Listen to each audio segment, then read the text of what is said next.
ingingo y'uyu munsi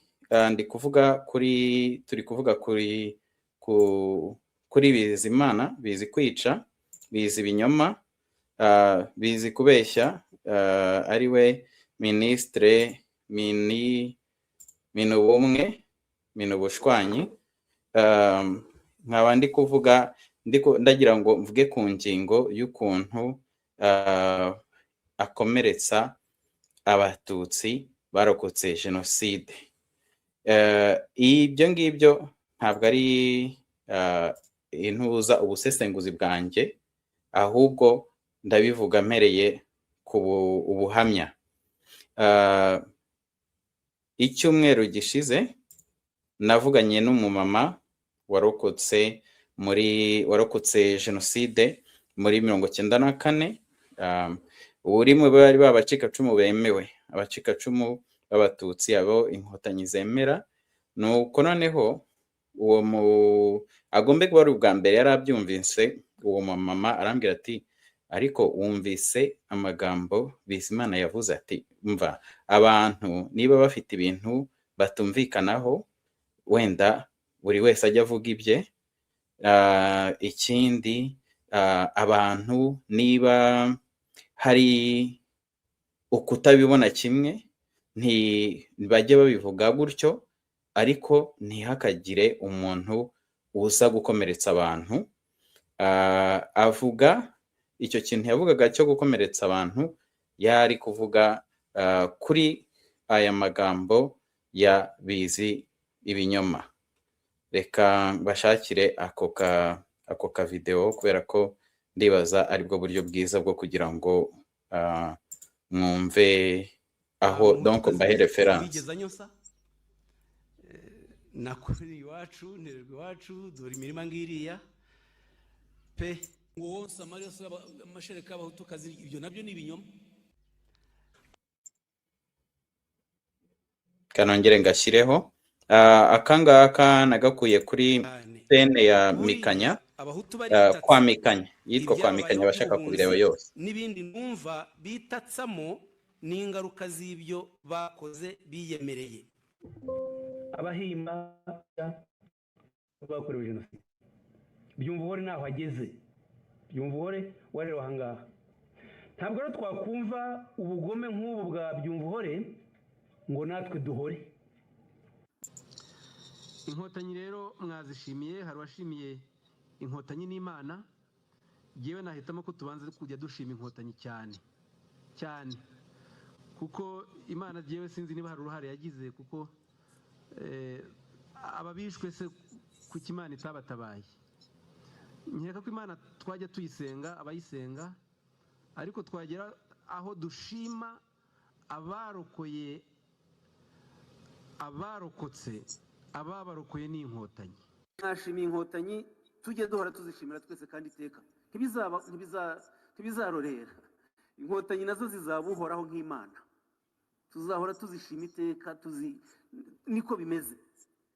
Jenoside yakorewe abatutsi ntabwo barokowe n'Imana, barokowe n'inkotanyi. Ni nayo mpamvu ntabwo Imana ari yaje ngo yambure interahamwe umuhoro, imwambure nta mpongano y'umwanzi. Sinabibonye. Iyo ngera ayo mahirwe nkabibona, abiciwe muri za kiliziya guhera ku Nyundo, iyo inkotanyi zitarwana ngo mwumvise aho ngaho ngo iyo agira amahirwe akabibona. Mwagize donc abantu nk'aba ngaba byabaye badahari, bibwira ko ari amahirwe kubona ibintu twabonye, kubona abantu bicwa n'iki. Urabona ukuntu Mikanya ari kugenda amuvugiriza induru. Niwe kadukomeze. Benshi banahagwe rwose batanze amaraso yabo, ntabwo barokotse, bararokotse. Ntitugakine mu bikomeye ngo tubikinishe. No, reka twikina. Abarokotse barokowe n'inkotanyi, ariko ushaka kwemera ko Imana hari icyo ishobora kuba yaramaze, nabyemere mu nyemerere ye, ariko mu migirire, mu mikorere, abahagaritse jenoside n'abarwanye bayihagarika, baritanga, harimo n'abapfuye n'abishwe nako, kuko ntabwo bapfuye urupfu rusanzwe, baguye ku rugamba rwo kwihagarika. Ntitugakine tujyana imyemerere mu bintu bidahuye.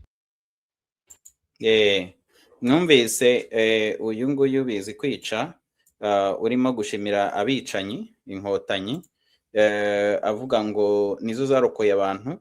Uwo muntu nyine mbigarukeho yarambwiye ati ibi bintu byo kubeshya no guhimba ntago bigomba kuvugana. Umuntu wifitiye ubwoba nyine nta nubwo yabivugira aho ngaho, ariko yarambwiye ati icya mbere abantu benshi twarokotse.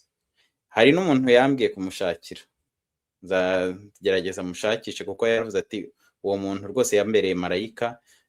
Uwo muntu kandi nanamwihanganishije cyane. Muri iyi minsi nabwo babiciye famiye hafi ya yose, abasigaye babishe mu kwa gatandatu, yasigaye ari wenyine.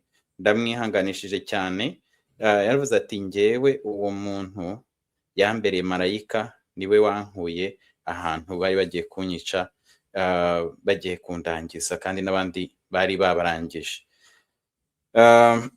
Aravuga ati rero biriya bintu bya Bizimana, kariya kantu nta ndwara nakumvise, we amwita Bizimana nyine, njye mwita Bizi kwica, Bizi ibinyoma. Hari ahantu numvise ndi bugaruke kuri ubwo buhamya, ariko ngo iyo agira Imana akabibona, ngo iyo agira Imana, ahubwo ubu ngubu basigaye yarigize n'umucikacumu, sinzi niba mwarabyumvise, ari kuvuga ngo yaba hari ngo kari kuba kabaye. Donc nawe ngo ubwo n'umucikacumu, umuntu utari unahari. Bakaba barigize abantu bo gutanga amapeti y'abantu ngo babacikacumu. Uwo mumama rero yarambwiye ati ikintu cyambabaje cyane mu bintu byambabaje ni biriya bintu Bizimana yavuze ngo ko ngo atonse amashereka y'abahutu. Abantu bagiye bavuga ibintu, bagiye bavuga ibyo bemera, ibyo batemera, ibyo batemeranyaho, ariko kujya gushinyagura arimo kuvuga ngo nta mashereka y'abahutu. Uza abana b'abatutsi barokotse bakonswa n'abahutu, kandi abo bana akaba barakuze, ubu ngubu ni abantu bakuru. Ati biriya ni ibintu bibabaje cyane. Noneho tekereza bigezaho nanone abo bamama biba ngombwa kongera kugira umuntu barokora, cyangwa se bagira umuntu bonsa, cyangwa banashishikariza konsa abana bari bapfushije ababyeyi. Ikiriya kintu cyarankomerekeje cyane, niko yavuze. Ati kandi ntabwo ari njyewe njyenyine, n'abandi bantu benshi barokotse byarabakomerekeje kumva umuntu atinyuka akavuga ikintu cyarokoye abantu. Ayo mashereka, abo bana bari kwicwa n'inzara iyo batayonka, uriya akaba ari hari yarimo gusakuza ngo ntabwo yonse amashereka y'abahutu. Ati amashereka y'abahutu abantu barayonse. Uretse n'ibyo kandi ayo mashereka, ati n'amata turayanywa, amata y'inka cyangwa se n'ay'ihene n'andi abantu barayanywa. So kuba umuntu kugira ngo umuntu ahaguruke hariya avuge ngo ntiyonse amashereka nkaho ari konka umuhutu ari ikibazo, ari ikintu kibabaje, ari ikintu giteye isoni, ari ikintu wenda cyagombye gutera abantu ipfunwe. Ati ibyo bintu yarashinyiguye cyane, yarakosheje, yarankomerekeje, yanakomerekeje n'abandi. Ambwira n'ubuhamya bw'ukuntu hari umwana warokotse w'umuvandimwe we. Uwo mwana umenya ikintu bamuhaga ari amazi kugira ngo akomeze abeho.